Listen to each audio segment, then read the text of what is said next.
Alright y'all, what's up? Alan checking in. On my way up to get the old Dodge Ram Cummins 2500 2018 finally tuned, so I hope you guys are excited. Gonna make this short and sweet because I figure we'll have quite a bit of content once we get up there.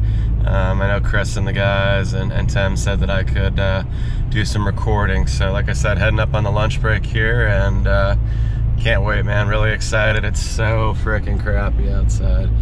I mean, this is supposed to happen a couple days ago, as I told you guys. We were supposed to drop off the Evo, but honestly, it's been snowing pretty much on and off, freezing rain, pretty much since last week. And now it's 14 degrees without wind chill, and I think it's supposed to get down to 6 below zero tonight. So this is probably the last day I can do it, because I think it's supposed to snow and rain over the weekend and on Friday, excuse me, as well. So possibly snow, I'm not sure on that. But either way, it's not going to be warm and well below zero at night. So let's get up to good old Marengo, Illinois, and we'll check back in once we get up there. Peace.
Hey guys, Chris Hemke here, Calibrated Power Solutions. As you saw in the last video, Ellen made an appointment, dropped the truck off so we can do our MM3 install. Fast forward a week, truck's here, snowy day. We have about a foot of snow outside here in the Midwest, but he made it nonetheless. So we have our MM3 box right here. We're gonna have one of our customer service reps, Anthony, do the install. It's kind of a two-part process. So we get the truck in, we pop the hood, we have to locate the J1939 connector. We wire in a wire into the engine bay to connect to the J1939, and then we plug into the OBD port, we mount the monitor on the dash. From there, we're able to do what's called an ID of a base read. So we ID the stock file off of the truck. There's a micro USB chip that's in this device that copies that, and then we kick it over to our guys in the tuning department. They'll write the calibrations.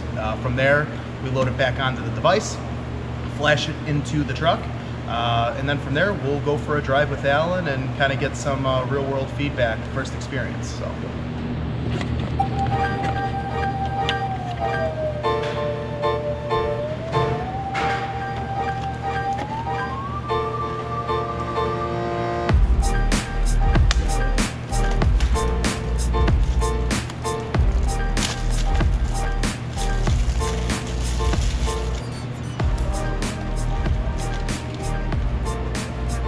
For all the viewers, Anthony Brunini, customer service extraordinaire. Oh yeah. Oh yeah. So in this box, guys, you're gonna get the MM3, it's a gauge display.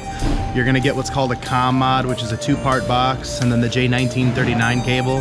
And everything kind of compiles together to upload our custom calibration and to perform the switch on the fly support. So just a lot of cables, a lot of things going on at once, but nonetheless, here it is in the flesh.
All right guys, Anthony here. We just got his MM3 all installed, wires tucked up under the dash, everything connected under the hood. Just quick rundown how to go ahead and actually flash the ECM. So we first read off the base file. After we read off the base file, we gave it to the guys in the tuning department. They went ahead and wrote the calibrations, and now we got the micro SD card plugged in. I just kind of want to run through real quick and show how everything goes together. So we have our ignition 2 clicks forward, and a key, it's 2 clicks, but push button, it's gonna be 2 pushes to get you in the run position. So that's in run. When you pull up your MM3, you're gonna be brought to the main menu. So as you can see here, we've got a couple different options. Get a little bit closer there for you. So this is what you're gonna be brought to. So first off the bat, we're gonna wanna tune the truck, so we're gonna go to ECM tuning. And then you can see we have 2 options, diagnostic trouble codes or ECM. So let's go to ECM. And there are 2 options, get stock file for truck. We've already done that. So now we're gonna go to program custom file to ECM. So let's hit on that. And we have 1 file labeled our mod ECM. So we're gonna hit okay on that. Let's leave the speed limiter at stock for right now. You can adjust that to whatever you'd like. So we're gonna go ahead and hit program. Telling us the battery voltage is low. So we're gonna go ahead and toss a charger on this real quick, just to make sure we got adequate battery voltage. All right guys, now we got the battery tender on this truck, and that is something I highly recommend. If you get that warning say your voltage is low, I highly recommend putting a battery tender on it. The reason being is because Cummins flashes take a lot longer, especially on the MM3 platform, as something on EFI Live would with the Duramaxes or EasyLink with the Power Stroke. So if you get the notification telling you to put the battery tender on it, I highly recommend it. So back to where we were, program custom file to ECM. We're gonna wanna hit the modified ECM option because that is the file we're wanting to load. It's our base. We're gonna leave speed limiter stock again, hit program, and then it'll give you the option to permanently consume 1 ECM flash programming license. So we're gonna wanna go ahead and hit yes on that. And now it's gonna be checking ECM information, parameters, things like that, and now it's beginning to write. You can see we're sitting at 0%. Typically this flash, in my experience of installing these, takes anywhere between 5 to 7 minutes. And as you can see, the dash will start to say, give you some messages. That's completely normal, nothing to worry about. So we're gonna give this a few minutes to flash here and check back in with you in just a second. All right guys, so we're just finishing up the modified base file flash. You can see we're rolling right at 99% here. So letting that go through, it'll have us cycle the key a few times here. So just wait for that to pop up. Yeah, typically the flash does take, between 5 to 7 minutes, like I was saying previously. So that's why I highly recommend a battery tender. So now it's telling us key off. So turn the key off there, telling us to turn the key back on. And now it's gonna give us wait. It's gonna double check everything, make sure the flash went through, everything like that. So as the way it sits now, the key is in the run position.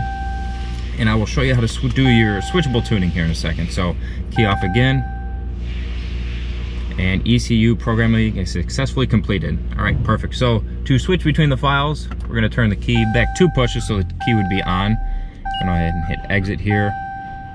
We're gonna go all the way back to the main menu. So to switch between your tunes, we're gonna wanna select one of our gauge displays. You have A, B, C, or D. Personally, I just usually pick C. That's the first one I go to. You see we have different parameters. All are selectable, so you can run whatever you'd like. You just go ahead and tap on one. There should be an option for RT over here. You want to go ahead and select that. And you can see we have different options here. Real-time config, send only once. That means you're only going to send the power level once. So next time you turn the key on, you're going to be back to the base file. So it's on every time. I'm going to do RT custom power levels. And then we have our 4 different options. We have a heavy tow, a light tow, a sport, and a race. Truck's unloaded, daily driving, so I'm gonna go ahead and put it on the sport tune. It's gonna go through, and again, these can be changed on the fly while you're driving, whenever you'd like. So there's no specific, as long as the truck's on and the key's on, you can change it whenever you like. So just like that, the truck is now flashed. You can see we've got the gauge, everything pulled up here. So the truck is now flashed with that Sport Economy tune. MM3's all installed. We're all set to go. Let's get the truck pulled out.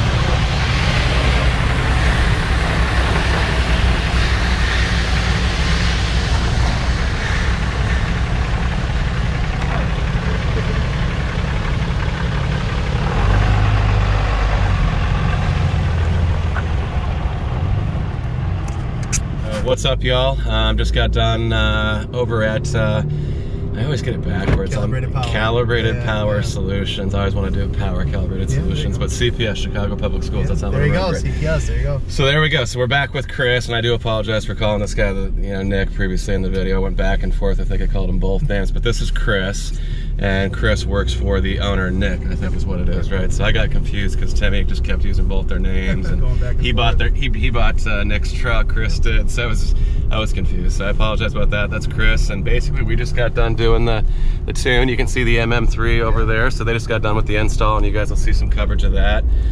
They were nice enough to kind of walk us through what they were doing as far as the install and just the basics. And right now, Chris, we're just taking a test drive and just seeing how it's performing. So just going through, the 68s are kind of an adaptive learning transmission. So when there's a new calibration in there, the engine's making a different torque curve or torque structure. Sure.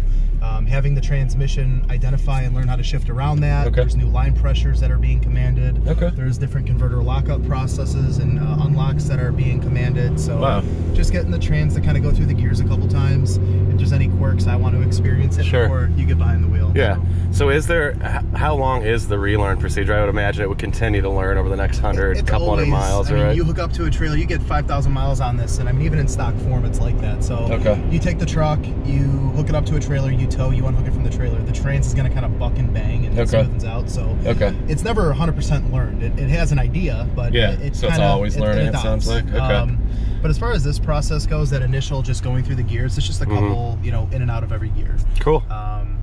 So that was pretty straightforward. Something going on up here. Well, cool. So, and you said stock trucks, if I remember right, put down about 340 wheel horsepower. Yeah. And this will be 450-ish. In our dyno testing and what we have seen from the 13 to 2018 platforms, you're looking at around 340 to 350 to the rear tires. So I just meet right in the middle, say 345 wheel. Cool. And then we do 4 power levels on our MM3 hardware like this. So we'll do a 20 rear wheel horse and 40 foot-pounds of torque heavy tow setting. So anything over 8,000 pounds.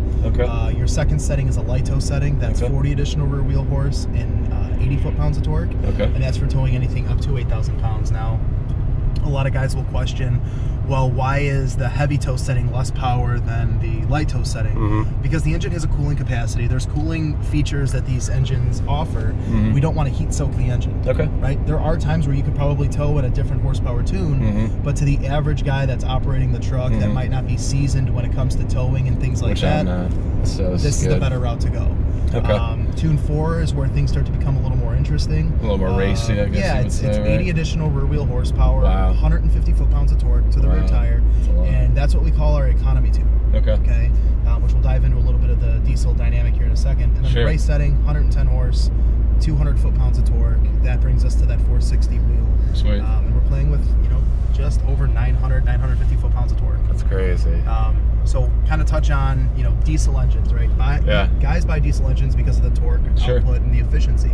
So I get guys on the phone all the time. They're like, well, so the stock setting's going to get me better mileage? No. Generally, the bigger the tune, the better you drive it, the better the economy is going to be. We're upgrading the torque curve of the engine, right? So the truck doesn't have to work as aggressively to get up to vehicle speed, but with the new torque structure, the truck doesn't have to work as aggressively to maintain its speed.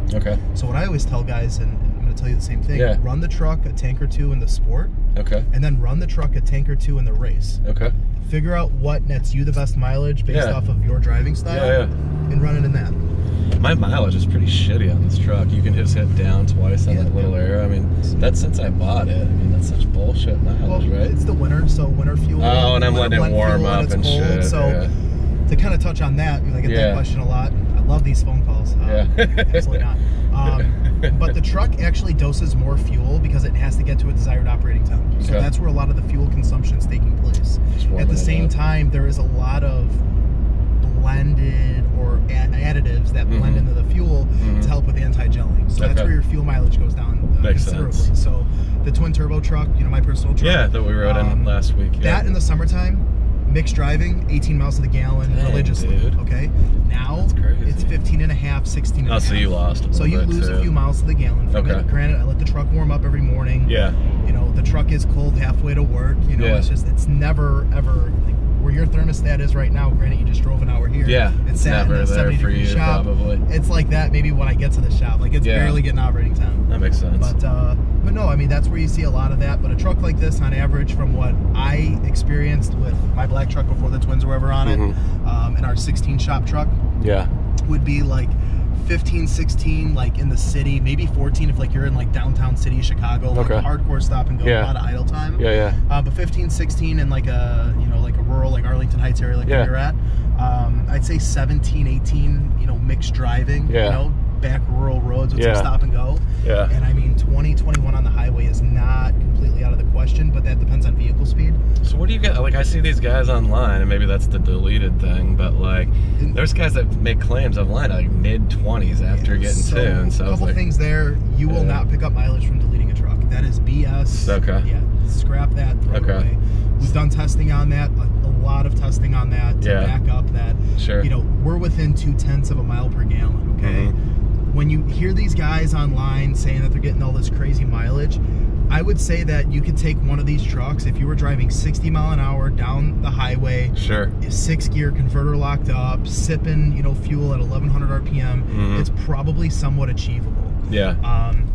But these guys that are talking all these crazy numbers, they might be retapping their average MPG and then just running it so they get this high inflated number. To make themselves feel good. They are changing their tire calibration out so that, you know, that skews the reading somewhat. But I'll challenge anyone, man. You do a hardcore hand calculated number based off of the mileage used and the fuel, the gallons, you know, consumed.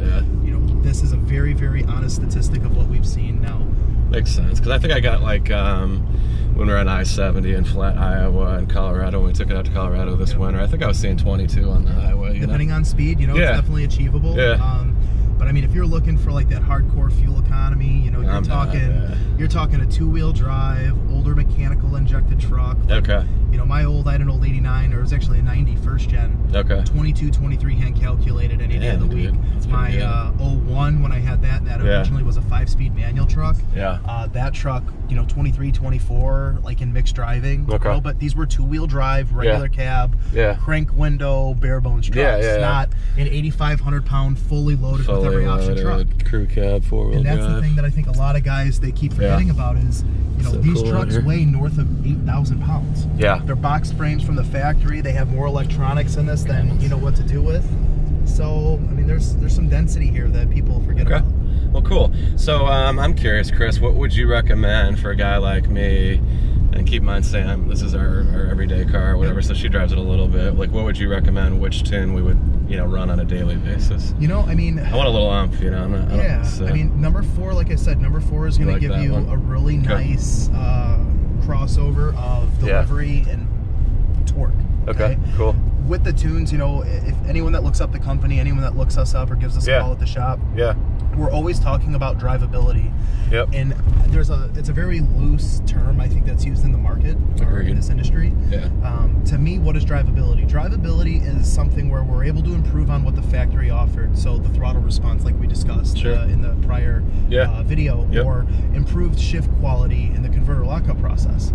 We want to be able to deliver the power as you apply the throttle. I don't want to make the truck undrivable. You know, there's a lot of programming out there. There's a lot of tuners out there, not discrediting anyone, but they'll apply the throttle table to be really aggressive. So when you apply 50%, it's really like 80 to 100. So it's close to watt is what he said, wide open throttle. And that's kind of the way, you know, guys and gals that watch my videos, that, like with the turbocharged cars that I've had. So it's the same idea. I mean, you can progressively ramp that up and boost by gear and things like that to make it more civil and not so wild and just violent when the boost kicks in. And that's, you know, in the Evo world, you know, our guys, some people like that. You know, Adam limits my car, you know, X amount of boost per second gear so the car doesn't get swirly, you know, and kind of go from there.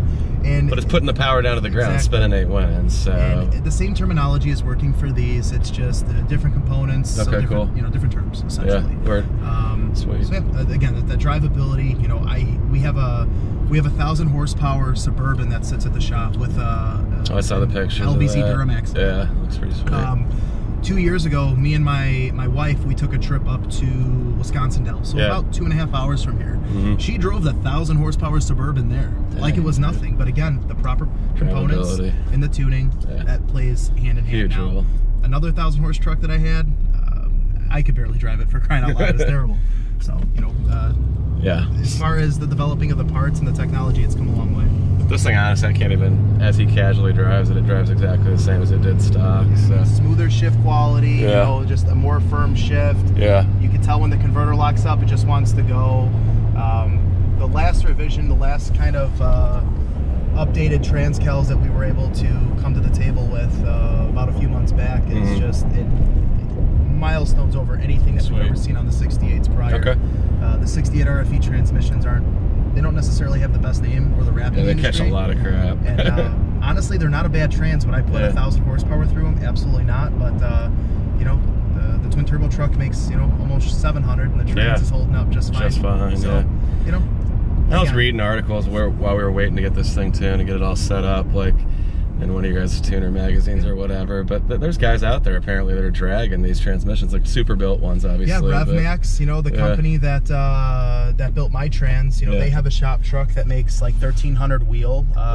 It's a manual lockup trans. They've done a bunch of crazy stuff, so it's a ratchet shifter setup. They have a trans brake in it, which is like the first in the diesel world for a diesel trans. That's awesome. I didn't know they did that. And they've paved the way for these transmissions to more or less stay together. For sure. So, you know, again, time will tell. Technology is All right, guys. The old GoPro literally just died there, so apologize about the sudden ending right there. But that's about it for the video. We're gonna wrap it up. We got Harper in the back here, we got Chris in the front, but we didn't want to get too crazy with the kid in the car, and it'd be in 17 degrees outside and snow on the ground. 17 degrees, we've literally had sleet and snow and everything else. Freezing rain. So. And what's this put down to the wheels torque-wise? I mean, like I said, you know, we're talking 900 to 950 foot-pounds. So, I mean, lot in this weather. So, more than the road can handle at this point. Yeah, so I just wanted to thank Chris again for helping us out. We'll definitely be up here, I think, probably this summer or maybe early spring, late spring to do the next round of mods, which will be the transmission stuff that we talked about in the last video.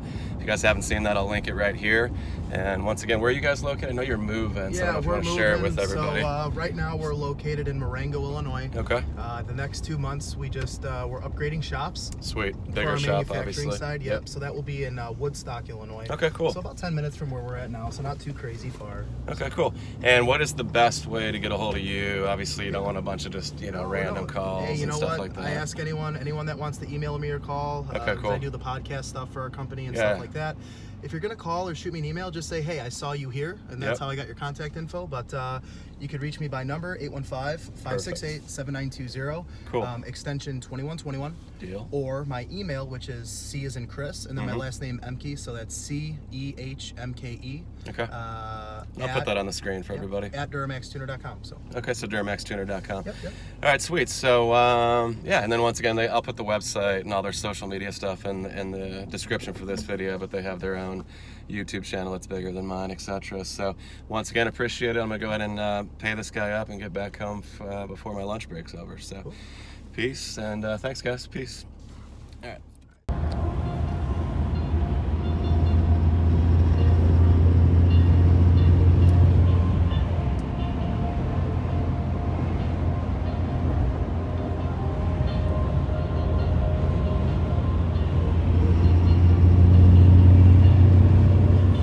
All right, y'all. We are almost home here. So far, the tune's running awesome. GoPro's still dead, by the way, so that's why I'm using the phone while I'm driving here. But it's definitely an animal in two-wheel drive in this cold weather, and you know, with kind of just slick roads, it is just lighting up the rear tires. So it's definitely noticeably punchier and more responsive with the throttle. I'll give it a little bit of gas here so you guys can see, but kind of have to wait till we roll into it here. Oh my goodness. And you can see it's just light and I'm hopping. It's still, it's super slick roads, and you know, 19-degree temperatures. It's still getting up to 45, 50 really quick with not a lot of traction. So Sorry I couldn't give it more balls or more juice, but we'll definitely test it next week once the snow goes away. So hope you guys like this video. If you do, please give it a big thumbs up, and like I said, we will check back in later this week. Actually, I keep forgetting it's almost Friday, but probably next week at this point. So we'll get the Evo finally up to Adams, because it's not supposed to snow next week, it looks like. So lots of stuff to come, and appreciate you. And like I said, hope you guys like this video. If you do, give it a thumbs up and make sure you're subscribing. We'll give it one more thing here. Wow, good stuff. We'll be back.